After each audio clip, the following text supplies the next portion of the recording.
ہم کہتے ہیں ہمیں نہیں قرآن آتا. قرآن سمجھنے کے لیے 18 قسم کے علوم چاہیے. اس میں آپ کو لغت آنی چاہیے، آپ کو نحو صرف آنا چاہیے، آپ کو جو ہے وہ بلاغت آنی چاہیے، آپ کو حدیث کا علم ہونا چاہیے، آپ کو روات کا علم ہونا چاہیے، آپ کو علم البلاغہ ہونا چاہیے، آپ کو علم البیان ہونا چاہیے، آپ کو جو ہے وہ منطق آنی چاہیے، پھر جا کے قرآن سمجھ سکتے ہیں. یہ علم نہیں آتے تو آپ ترجمہ بھی نہیں پڑھ سکتے. یہ کس نے کہا ہے؟ نبی صلی اللہ علیہ وسلم کی باتیں انہوں نے بھی سیکھی جو بکریوں کو چراتے تھے.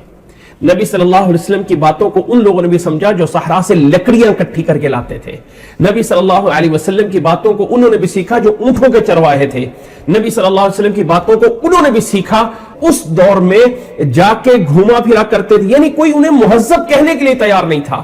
دنیا کی وہ قوم جس کے اوپر کوئی حکومت کرنے کے لیے تیار نہیں تھا، انہوں نے نبی صلی اللہ علیہ وسلم کے قرآن کی بات کو سمجھا.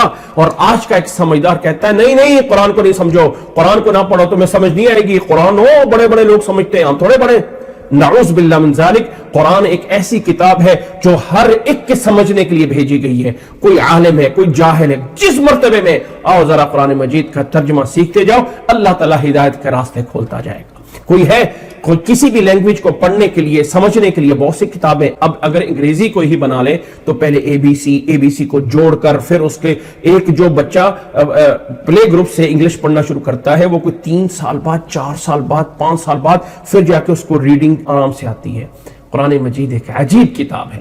50-60 سال کا بھی انسان جس نے کبھی کچھ نہیں پڑھنا آتا ہے، جس کو نام لکھنا بھی نہیں آتا ہے، آؤ اس کو ایک چھوٹا سا قاعدہ الف با تا کا پڑھا دو، وہ بھی فر قرآن مجید کو پڑھنا شروع کر دیتا ہے. جیسے قرآن مجید اپنے پڑھنے میں آسان ہے، ویسا ہی قرآن مجید سمجھنے میں بھی آسان ہے. قرآن مجید میں جو اللہ تعالیٰ نے مثالیں دی ہیں وہ مثالیں جا کے اتنی بڑی نہیں کی ہیں. اچھا وہ اللہ جس نے ایٹم کو بنا دیا، وہ اللہ جس نے تمہارے دماغ میں وہ تھیوری ڈال دی ہے جس کے ذریعے تم نے جو ہے وہ آئی سی اور وہ جو ہے وہ بنا دیے، جس کے ذریعے تم نے طیارے بنا دیے، فلاں کر دیا. ایسا کچھ نہیں کہا. وہ اللہ وہ ہے جو دن اور رات کو لے کے آ رہا ہے. وہ اللہ وہ ہے جس نے زمین و آسمان کو بنایا. وہ اللہ وہ ہے جس نے تمہیں جو ہے یہ انگور دیے، تمہیں جو ہے وہ سیب دیے، جس نے تمہیں کھجوریں دی. یعنی کیسی مثالیں دی جس سے چھوٹے سے چھوٹے عقل والا بھی سمجھ لیتا ہے. یہ ہے وَلَقَدْ يَسَّرْنَا الْقُرْآنَ لِلذِّكْرِ. کہتے ہیں قرآن مجید کا ترجمہ ہمارے بس کی بات نہیں ہے، یہ اللہ کا راز ہے. اس راز کو ہم کیسے کھول سکتے ہیں؟ شاہ ولی اللہ رحمہ اللہ نے سب سے پہلے جب قرآن مجید کا ترجمہ کیا تھا نا تو ہندوستان سے کفر کا فتویٰ ان کے نام پر جاری ہوا تھا کہ اللہ کا راز انہوں نے کھول دیا.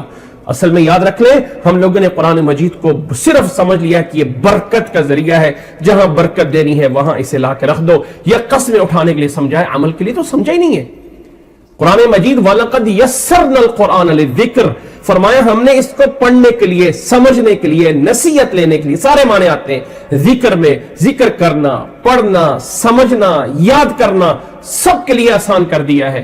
فَهَلْ مِن مُدَّكِرٍ، کوئی ہے آ کے ذرا دیکھے تو صحیح.